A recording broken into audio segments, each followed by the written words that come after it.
Hello everyone. Today, we are going to explore a topic that has become increasingly relevant in our lives: depression and anxiety. Let's delve into the insights behind these feelings and understand their impact on our well-being. Join me as we unravel the complexities and find ways to cope and overcome these challenges. So let's get started. Let's find out what these are. What is depression? Depression is a persistent feeling of sadness and loss of interest, often caused by past failures. Those affected by depression tend to dwell on their past mistakes, leading to a loss of trust in everything and everyone. They become doubtful of what they see and lack trust in others. When someone speaks to them, they may misinterpret the words negatively. Depression can also lead to overeating and weight gain. In Sanskrit, depression is called bhutha, which means the things of the past that drain energy from the brain. Bhutha is not related to something devilish. Rather, it refers to past experiences that repeatedly bring sadness. Another essential point to consider is that solely fixating on the happy moments from the past can become a mental weakness, impeding a person's capacity to be fully present in the current moment. Continuously reminiscing about past happiness can cloud one's judgment in the present, ultimately proving to be detrimental. It is crucial to strike a balance between cherishing past memories and staying mindful of the present to lead a fulfilling life. Depression can trigger the release of certain hormones, resulting in varied effects on individuals. Some may experience an increased appetite, while others might lose their appetite altogether. Additionally, depression could lead to decreased brain cell activity, resulting in reduced overall activity and potentially contributing to weight gain. Furthermore, it can hamper the production of active hormones that are beneficial for the body's overall health and well-being. What is anxiety? It is the feeling of fear about the future or upcoming events. People who experience anxiety tend to worry excessively about the future, making them prone to anger and overthinking even about minor issues. They often lack proper planning and act impulsively to fulfill their thoughts. Anxious individuals may have difficulty truly listening to others as they preconceive responses before hearing them out. Even people who think positively or dream about the future are in a dangerous zone, as they may set high expectations. If these expectations are not met, it can lead to disappointment and frustration. It's essential to strike a balance between positive thinking and realistic expectations to maintain a healthy outlook on life. People often say that positive thinkers are optimistic, but when they fail to achieve the expected results, it can quickly turn into pessimism. It's important to maintain a resilient mindset and learn from failures to keep a positive outlook on life. Anxiety releases certain hormones that may lead to a prolonged loss of appetite. To sustain the body's functioning, the brain consumes muscles, resulting in a weak body. Many anxious individuals are underweight or have difficulty utilizing the nutrients from the food they eat. In Sanskrit, the state of fear about the future is called pishacha. People attacked by pishacha behave differently compared to bhutha, as the mind experiences the world differently. Pishacha involves thoughts about the future, which may be either positive or negative. Now let me tell you a story. A small baby, approximately 12 months old, tries to speak the language spoken to it. At first it fails and stammers while attempting to form sentences. During this process, the elderly around laugh at its efforts because a child's stammering and struggles to form sentences are seen as humorous. Observe the child. Next, it won't stop talking because yesterday you all laughed at it. Instead, it will try to speak with the same smile until it can express the language properly. Why doesn't it stop trying? It could have lost interest due to its own parents laughing at its stammering and incorrect sentences. Through this, I learned one thing. From birth, we don't inherently possess depression as a feeling. Instead, society feeds us the belief that failure or not getting what we want makes us unworthy. Reflect on your own childhood. You never had depression when you failed. Instead, you bounced back and tried again or found happiness elsewhere. The child doesn't ask for help or expect love, yet it receives plenty of both. Children believe in themselves and persistently try to achieve what they need. Through this process, they succeed in obtaining what they desire. The child will not abandon its trying habits just because someone laughed at it. It doesn't mean it doesn't care about others' opinions. It means others' opinions don't discourage it from trying to do what it wants. However, it will certainly listen to a few things from parents and try to do them. Think for yourself. Each of us experienced childhood, and thus we are all self-made. However, people around us influenced us to become dependent and dream of both necessary and unnecessary things. We have forgotten our true nature and are now living a life that we claim to have designed. Depression and anxiety can be the result of success. Don't solely focus on success.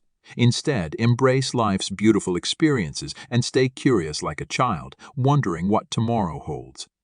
Don't expect everything to happen as you plan, but embrace the present moment. Planning is important, but rely on your efforts like a child. Children don't cry over past failures. They cry when physically hurt, but they keep trying to achieve their goals. Everyone wants to be successful in life, whether their goals are positive or negative. Achieving their plans brings happiness and builds pride, but failure can lead to depression or anxiety about the future. Think about how a child never expects a specific result, but always believes in its effort. Children do not attach emotions to success or failure. They simply enjoy trying new things and persisting in their efforts, never giving up. Think, once you were also a child and did the same thing many times, but why didn't you have that habit of believing in yourself? You are more powerful than what you think, but you need to remember how you built yourself. People may say positive or negative things about you, but those are just their opinions. They don't define who you are, but rather what you have done. So if someone has an opinion, don't get hurt. Instead, think about the situation. If you have done wrong, correct yourself or ask someone whom you trust for help. There are 4 kinds of situations, which may have some reasons. First situation: you work sufficiently, or even more than required, but you don't get the desired result. You may feel like you have failed, but it's important to understand that it might not be the right time to achieve the intended result, or it's simply not meant for you. Second situation: when you work as required and get the desired result. It means you have put in the effort, and it's also the right time for you to achieve the outcome. Third situation: and darned, despite not working sufficiently, you still achieve the result.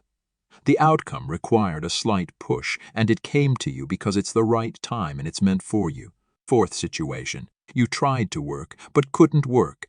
There might be something seriously wrong with you. In this case, it's essential to correct yourself and consider that the task might not be meant for you.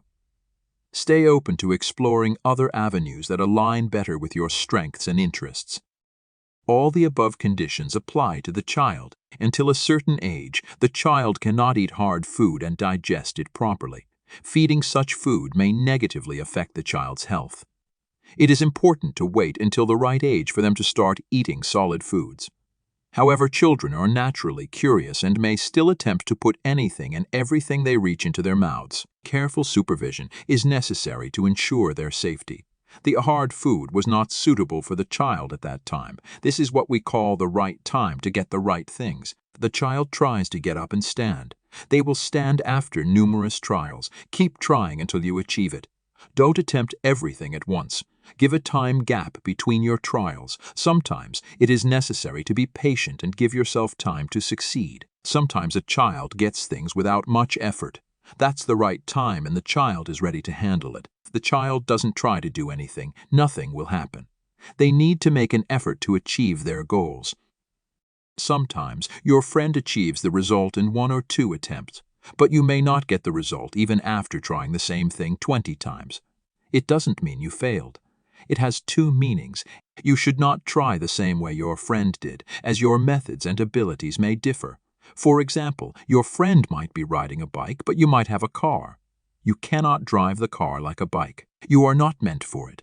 You may not be suited for the work you are doing. Everyone has different strengths and talents. Some may be software engineers, others mechanics, teachers, doctors, or something else. Find what suits you best. Remember yourself as the same child who shaped what you are today. Feeling depressed or anxious was not your inherent behavior. It was the false illusion created by your surroundings to define you. You are what you are, and others' opinions are based on their experiences. Don't let them define you. Opinions change with time and circumstances. Stay true to yourself. Depression and anxiety do not arise solely from being cheated on, facing failures or experiencing setbacks. They stem from the lack of self-trust and self-care. Take time to understand and nurture yourself to overcome these feelings. Keep the same smile you had as a child and view the world with curiosity. Embrace this approach and you will find yourself free from depression and anxiety in life. If you still want some tips, if a person is experiencing depression or anxiety, they may be unhealthy. Firstly, prioritize your health.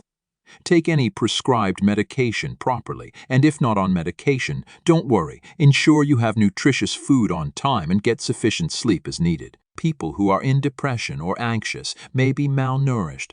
It is crucial to manage your nutrition by consulting a nutrition practitioner. Nutrition helps balance deficiencies and can potentially aid in reducing the need for medication. Once you are physically fit, work on your thoughts. Don't obsess over positive or negative thoughts. Remember, thoughts are just thoughts, and they shape your day. Aim for happy thoughts, but be mindful, as even positive thoughts can bring sorrow. Avoid dwelling on negative ones. Engage in daily physical activity without fail. It will stimulate the release of hormones that aid in muscle repair and activate brain cells. Thank you for watching.